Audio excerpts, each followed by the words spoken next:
and welcome back to my channel. My name is Tanisha. I'm also known as Nurse86 on Twitter. And as you can tell from the title of today's video, this is going to be a very heavy and controversial topic, but it's one I feel is very important for me to discuss. So before I get into it, I want to say that these are solely my opinions, and opinions are not facts. And while I have been a very long time supporter of Colourpop as a brand, and I have several of their products in my collection, I feel like they need to make some very major changes to some of their business practices. So first, a little bit of background information on the brand. Seed Beauty was actually started back in 2014 by brother-sister duo John and Laura Nelson, and it was a shoot-off of their dad's company, Spatz Labs. Now, if Seed Beauty sounds familiar to you, it's because they are the parent company to some very major cosmetics brands, including Colourpop Cosmetics, Fourth Ray Beauty, which is their skincare line, Soul Body, Kylie Cosmetics, and KKW Beauty. Now, the Nelson family has been in the cosmetics industry for the last 30 plus years, and all of that started back in 1989 when their dad purchased Spatz Labs. Now, Spatz Labs is a pretty major player in the cosmetics industry. They have been the go-to manufacturing lab for some pretty big beauty brands out there. L'Oreal, for example, is one of the brands who used to use Spatz Labs. So all that to say, the Nelson family has been around for a while. They're not new to this. They know how this industry works, and they have been very successful. So Colourpop was actually started back in 2014, and the idea behind it was for it to be the fast fashion brand in the makeup industry, which is why we've seen pretty much from the start, Colourpop has released new products every other week, if not every week.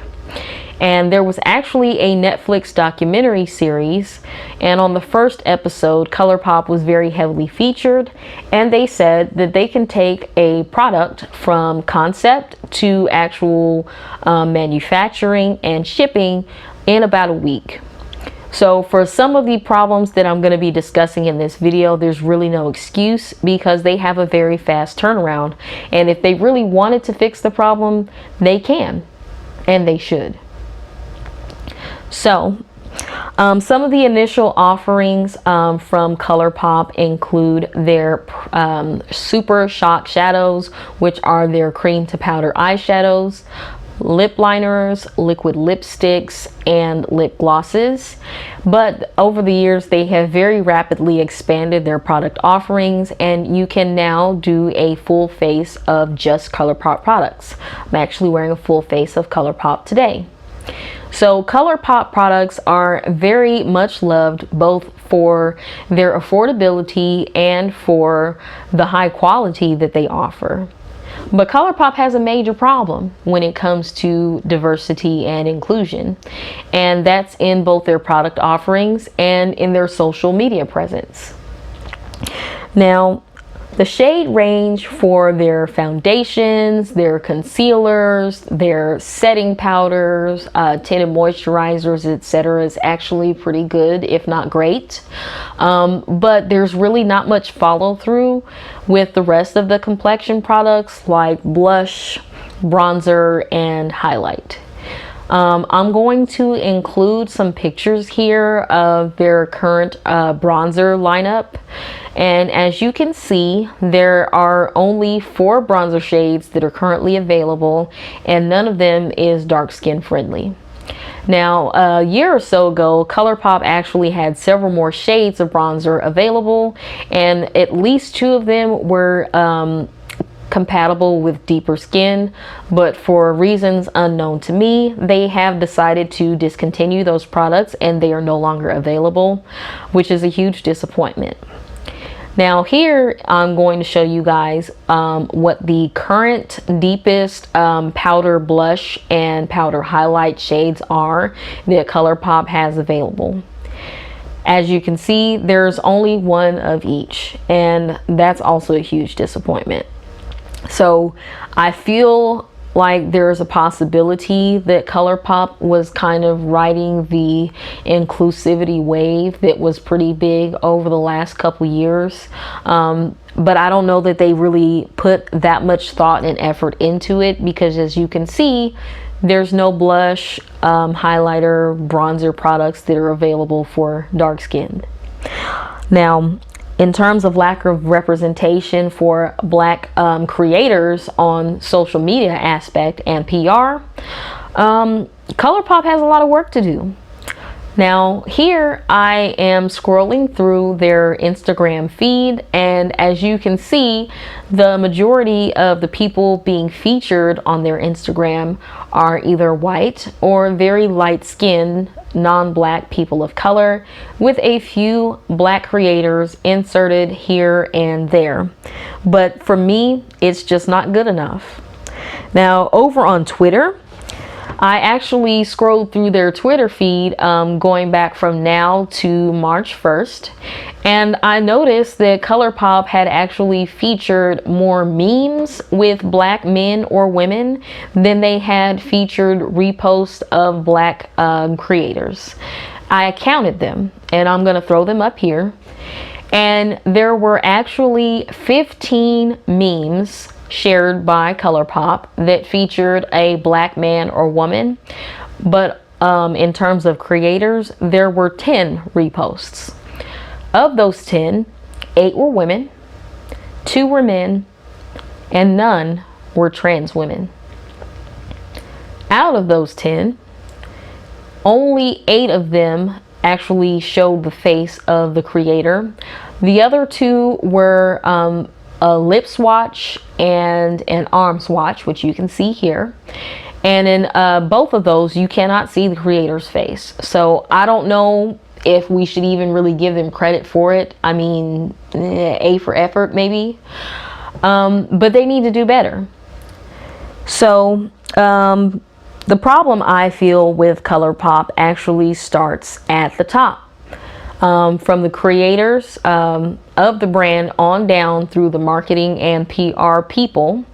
I actually went over to LinkedIn to find out who these people are, and much to my surprise, none of them were Black. So I don't know that, I mean, I think that they need to have some more diversity on their marketing and PR teams as well. I don't know that this would necessarily be an issue if they worked with more Black people actually within the brand. Now, Colourpop has been getting flack from people for a long time. They've been called out several times for their lack of diversity and inclusion on their social media footprints. But everything really came to a head back on April 12th when Colourpop shared this meme. And people were really upset because it seemed like Colourpop knew who Black women were when it was time to share a funny meme, but when they wanted to feature their products and give a little signal boost to some of these Black creators who actually enjoy their products, they were pretty quiet. It was crickets. So 2 of my friends over on Twitter, Neon MUA, Darius, and Killer King, Jake, went ahead and started the hashtag ColourPopMeBlack. And they asked that both Black makeup artists and makeup enthusiasts go ahead and take some pictures, do some content featuring Colourpop products, and tag them in it and use that hashtag so that we can get their attention and let them know that, hey, we support you guys as a brand. We enjoy your products. How about showing us some love right back? So Darius actually did a very thorough thread that was very well received, and he just laid out all the issues that he's got with Colourpop as a brand. And I'm going to insert some screenshots of that thread here. And I agree with everything that he had to say. And Jake shared his frustrations with Colourpop as well, and I agreed with him too. Now, I know that Colourpop is currently shut down due to COVID-19 and the quarantine restrictions that are in place in California where they are based. But I hope that they are listening to what we're saying and they're taking notice. We want some major changes to what you guys are doing. We've been showing love to you guys as a brand pretty much from the beginning, and it's time that you guys return the favor. So Colourpop, if you're watching, we love you, but we want y'all to do better. That's pretty much all I've got for today's video. If you guys have any comments, make sure you leave them down below. Don't forget to like the video, subscribe to my channel, and I will catch you guys in my next video. Thank you again. Goodbye.